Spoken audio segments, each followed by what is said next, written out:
Salam sejahtera. Tajuk kita pada hari ini ialah perluasan ayat bersama dengan saya, Cikgu Yu Yu Tiam. Sudahkah anda bersedia? Perluasan ayat bermaksud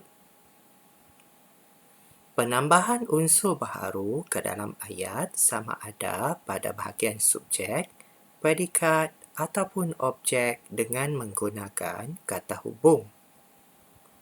Terdapat 4 proses perluasan. Ingat ya anak-anak, perluasan ejaannya ialah PE, bukannya PER.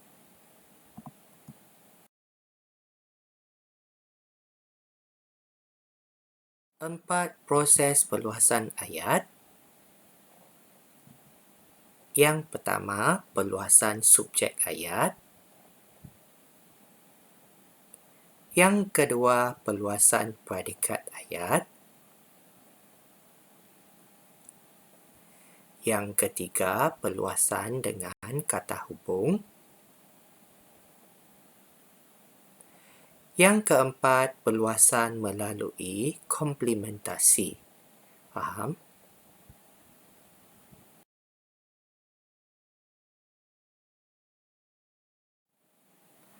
Perluasan subjek ayat. Contoh ayat.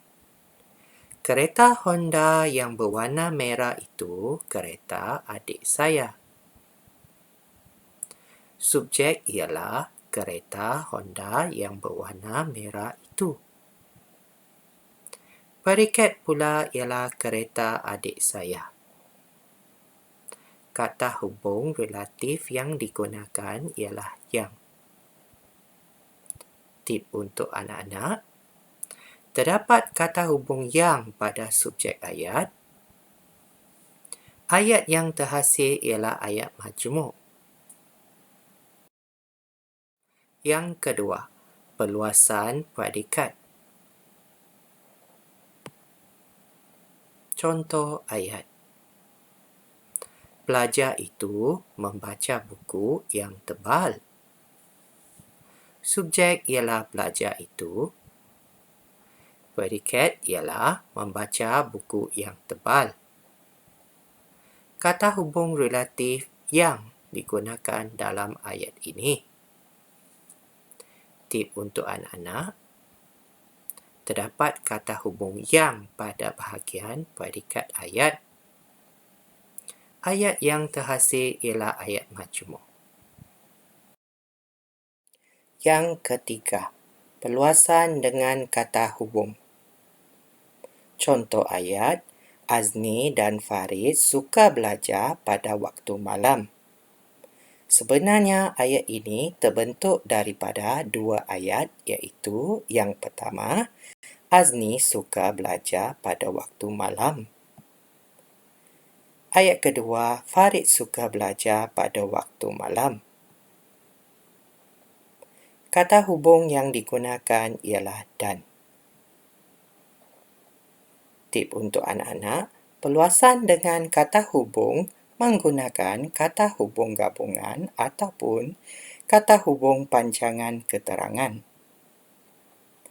Contoh kata hubung gabungan ialah dan, atau, tetapi, serta, malah dan lain-lain. Contoh kata hubung panjangan keterangan ialah jika, apabila, sejak dan lain-lain. Perluasan boleh berlaku pada bahagian subjek ataupun predikat.